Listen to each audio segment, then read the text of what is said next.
हर माल 100 रुपये। ये यहाँ का लंडा है, मतलब एक जैसे जूते हैं और मतलब स्नीकर्स कोई बुरे स्नीकर्स नहीं है 100 रुपये में, मतलब 100 रुपये का मतलब 750 रुपये पाकिस्तानी। तो कोई बुरी प्राइस नहीं है ये। ตัวนี้ हाउ मच फॉर दिस?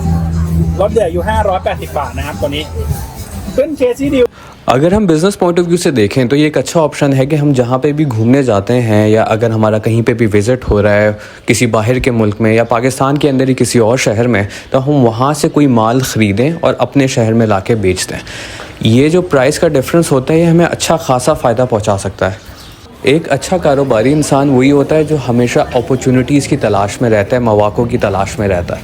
जब हमें एक मौका मिले किसी भी कारोबार से पैसे बनाने का और हम उसको कैश करवा लें, तो यही एक कामयाब कारोबारी इंसान की या बिज़नेसमैन की कामयाबी होती है। इसकी मिसाल बिल्कुल ऐसे ही है जैसे मैं अभी बैंकॉक में हूँ और मैं चक मार्केट है यहाँ पे, वहाँ का मैंने जब विज़िट किया तो मैंने देखा कि बहुत सारे आइटम्स ऐसे हैं, ख़ास तौर पे जूते और पेंटिंग्स, जो पाकिस्तान की निस्बत यहाँ पे काफ़ी सस्ती हैं। यहाँ से ख़रीद कर अगर पाकिस्तान ले जाके बेचा जाए तो एक अच्छा बिज़नेस मॉडल बन सकता है। अब ये कैसे किया जा सकता है ये मैं आपको आगे वीडियो में बताता हूँ, एंड तक ज़रूर देखिएगा। अस्सलाम वालेकुम and good morning from Bangkok. तकरीबन घर से निकले हुए इस वक्त 8 से 10 दिन हो चुके हैं, शायद इससे भी ज़्यादा 11 दिन हो चुके हैं। और आज सुबह हमने जो कराबी में हमारा होटल था उससे हमने चेकआउट किया।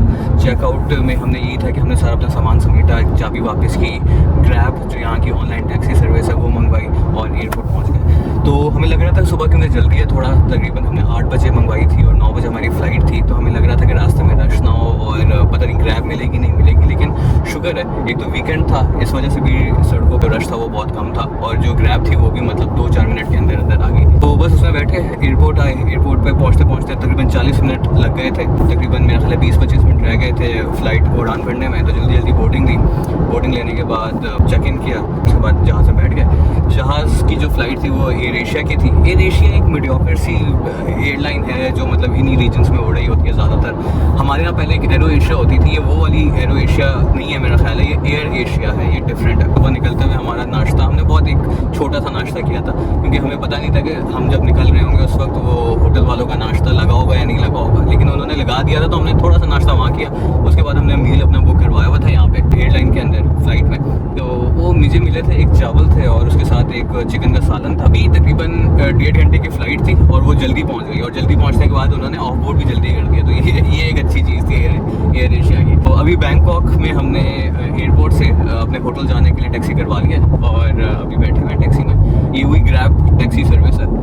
ये मेरे ख्याल सबसे रीज़नेबल मोड ऑफ ट्रांसपोर्टेशन है, पब्लिक ट्रांसपोर्टेशन है in Thailand, in Malaysia and in Singapore.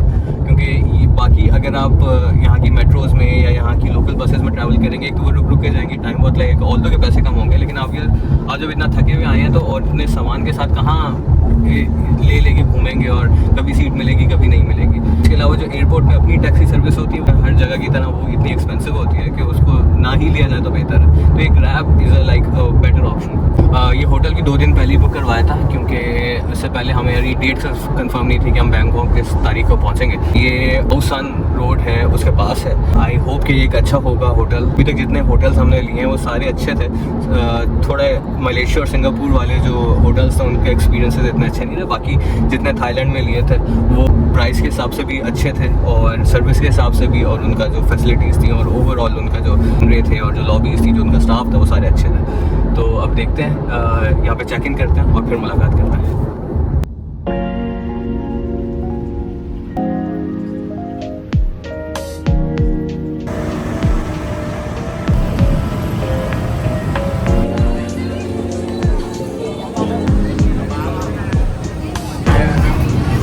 ये है चकाचक मार्केट। अब इसकी प्रोनाउंसिएशन सही नहीं आ रही है लेकिन कुछ ऐसे ही बनता है, चकाचुक या जेके चक, क्योंकि ये लोग CH को J प्रोनाउंस करते हैं। तो कहीं पे लिखा हुआ था इंटरनेट पे ये JJ मार्केट है, कहीं पे चकाचक मार्केट है, तो कौन सी भी मार्केट है वो देख लेता है। काफ़ी हसलिंग एंड बसलिंग है। बाहर बोर्ड लगा हुआ था कि ये सिर्फ वीकेंड मार्केट है, तो वीकेंड मार्केट का मतलब मेरा ख्याल है कि ये सिर्फ सैटरडे और संडे को लगती होगी, और आज संडे है तो आज लगी भी है। शायद इसमें होता होगा कि कुछ स्टॉल वीकेंड पे लगेंगे, कुछ स्टॉल पूरा हफ्ता लगे रहेंगे, ये हो सकता है। तो अभी एक चक्कर लगाते हैं पूरी मार्केट का। अभी तक जो चीज़ें नज़र आ रही हैं वो ज़्यादातर कपड़ों की दुकानें नज़र आई हैं। शुरू में थोड़े खाने पीने के स्टॉल नज़र आए थे, ये एक आधा बुक स्टॉल है, और मेरा ख्याल है ज़्यादातर आइटम जो हैं वो खाने पीने से और कपड़ों से ही रिलेटेड हैं। तो अभी एक पूरा राउंड लगाते हैं और देखते हैं यहाँ पे क्या क्या चीज़ें हैं। और अभी तक जो मुझे रेट्स नज़र आए हैं जो इन्होंने कपड़ों के ऊपर डिस्प्ले किए हैं अपने, वो एज़ कम्पेयर टू फुकेट और कराबी वो कम, शायद ये होलसेल मार्केट है क्योंकि सुनने में यही आ रहा था, तो उस हिसाब से रेट कम है। यहाँ पे काफ़ी सारे स्टॉल हैं फ़ोन के कवर्स हैं, तो देख लेते हैं अगर कोई अच्छा कवर मिलता है, क्योंकि मैं अभी तक ये जो प्लास्टिक वाला मिलता है ना शुरू में इसके साथ, वो लगा के देखूँगा। तो अगर कोई अच्छा मिलता है तो भी पकड़ भी लेते हैं। ये बहुत मज़े की शॉप है, यहाँ पे फ़ोटोज़ बड़ी प्यारी प्यारी है। खास तौर पे मेरी जो अटेंशन थी ना वो इसलिए ले ली। अब ये शक्ल जॉन सीना की है और हेयर स्टाइल जो किम जॉन उन है नॉर्थ कोरिया वाला वो उसका, और मुझे लिखा हुआ delay more.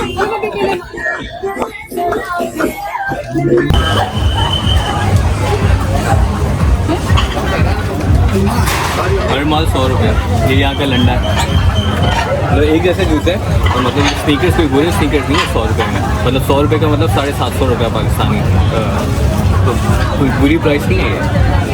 กันน้ำ50 เมตรจับเวลาตั้งปลุกได้นะครับตัวนี้218 HD นะครับ218 HD นะลดเหลืออยู่แค่580 บาทนะครับลดเหลืออยู่580 บาทนะตัวนี้ How much for this? ลดเหลืออยู่580 บาทนะครับตัวนี้ขึ้นเคซี่ดีลนะครับวันนี้วันสุดท้ายนะครับ 750 วันนี้วันสุดท้ายนะลูกค้า अगर आप कहीं घूमने जा रहे हैं या आप किसी विज़िट पे जा रहे हैं, आप किसी मीटिंग पे जा रहे हैं, अक्सर लोगों के इस तरह से चक्कर लगते रहते हैं। तो जब भी आपका इस तरह से कोई चक्कर लगे तो आप वहाँ से कुछ क्वांटिटी उठाएं और पाकिस्तान लाके बेच दें। और अगर आपको नाना करते हुए भी 20 से 30% का फ़ायदा हो रहा है तो ये कोई बुरा सौदा नहीं है। इसकी मिसाल मैं ऐसे देता हूँ कि अगर आपने कोई जूता लिया है, जैसे कि मैंने जूता देखा वो 100 भाट का था। 100 भाट मतलब तकरीबन 750 पाकिस्तानी रुपए। ये मुझे मार्केट चक मार्केट का रेट मिल रहा है। अगर मैं किसी होलसेल डीलर के पास जाता तो यही जूता शायद मुझे 450-500 रुपये के बीच में कहीं मिल जाता, और पाकिस्तान में ये नाना करते हुए भी 1500, 1200, 1300 इतनी रेंज में ये आराम से बिक जाता है। और अगर मैं क्वालिटी की बात करूं, जूते की क्वालिटी कोई इतनी बुरी नहीं थी। मतलब ये एक मीडियोकर किस्म का जूता था जो आम लोग इस्तेमाल करते हैं, और इसमें वैरायटी और डिज़ाइंस बहुत ज़्यादा थे। तो आप इस बात की फ़िक्र तो बिल्कुल ना करें कि ये अगर हम ख़रीदेंगे तो ये बिकेगा नहीं। लोगों को चीज़ें पसंद आती हैं और लोग ख़रीदना पसंद करते हैं अगर क्वालिटी और उनके मेयार के मुताबिक हो। अब इस बिज़नेस मॉडल की मोटी मोटी सी कैलकुलेशन कर लेते हैं सिर्फ जूतों के हिसाब से। बाकी आइटम्स तो और भी बहुत सारे हैं, जैसे कि मोबाइल कवर्स हैं, पेंटिंग्स हैं, छोटे छोटे से की चेन्स हैं, ग्लव्स हैं, मोज़े हैं, जूते हैं। तो अगर हम जूतों की एक एग्जांपल ले लें, क्योंकि जूते जब मुझे ये नज़र आए थे, जो कि मुझे क्वालिटी जिनकी ठीक ठाक लगी, जिनका स्टाइल और जिनका डिज़ाइन मुझे ठीक ठाक लगा पाकिस्तानी स्टैंडर्ड्स के मुताबिक, तो उसकी कैलकुलेशन कर लेते हैं।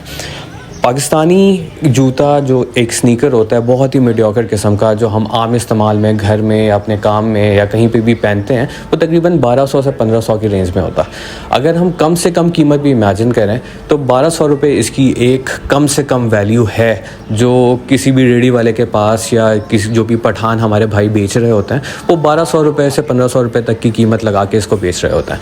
यहाँ पे ये 100 भाट का मिल रहा है, जिसका मतलब है 750 पाकिस्तानी रुपए। अगर होल सेल की इसकी कीमत ले लें तो शायद ये 450 से 500 के बीच में होगा। चलें 450 इसकी कीमत रख लेते हैं। 450 अगर हम 50 जूते भी लेते हैं, जो कि एक बैग में आसानी से आ सकते हैं, 50 जूतों के पेयर्स हमने ले लिए 450 के हिसाब से, ये बने 22,500 रुपये। तो 22,500 रुपये जब हम पाकिस्तान ला के इसको बेचेंगे, जिसमें हमारा कोई ट्रांसपोर्टेशन नहीं लग रहा, कोई कस्टम ड्यूटी, कोई टैक्सेस नहीं लग रहा, हम जब इसको ला के पाकिस्तान में बेचेंगे 50 जूतों के जोड़े को, तो ये बन जाएंगे नाना करते हुए भी 60,000 रुपये। और अगर हम 60,000 रुपये में बेचते हैं और 22,500 में ख़रीदते हैं तो तकरीबन 37,500 रुपीज़ का हमें सीधा सीधा फ़ायदा नज़र आ रहा है। तो जब भी इस तरह का कोई चक्कर लगे तो हम ये बिज़नेस अपॉर्चुनिटी को कैश कर सकते हैं। यही एक अच्छे बिज़नेसमैन की पहचान होती है कि वो छोटे छोटे मौक़ों को भी अपने हाथ से जाने नहीं देता।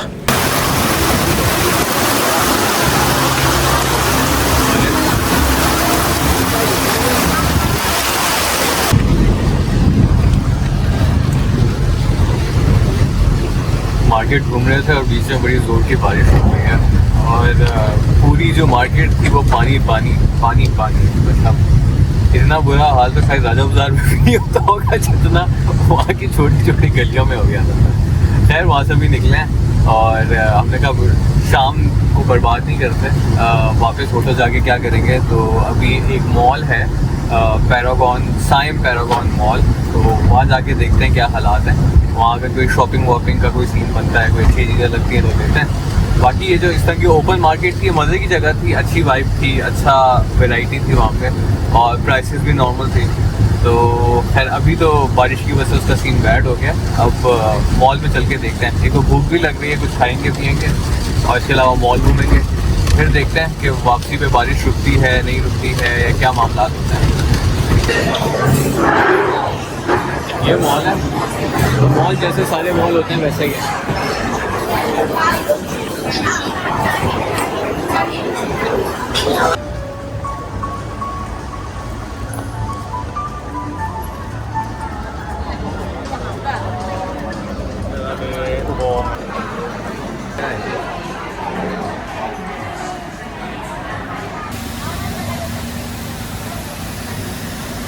मैकडोनल्ड्स अभी खा लिया और अब थोड़ा हैवी सा फील होता है। हमारा जो होटल है वो ज़्यादा दूर नहीं है, तो सोचा है कि वॉक करके चले जाए। गूगल दिखा रहा है कि 18 मिनट की वॉक है। प्रॉब्लम ये है कि हल्की हल्की सी बारिश हो रही है। अगर बारिश ना हो तो मामला सेट हैं, 20 मिनट की वॉक कोई ज़्यादा नहीं, लेकिन इतनी हल्की बारिश है, अगर तेज़ होगी तो प्रॉब्लम है, वरना अभी तो ठीक है। तो बस चलते रहते हैं रोड के साइड में, गूगल पे देखते हुए कि कहाँ से ले जाता है। तो तकरीबन 20 मिनट की वॉक है, पहुँच जाएंगे ना।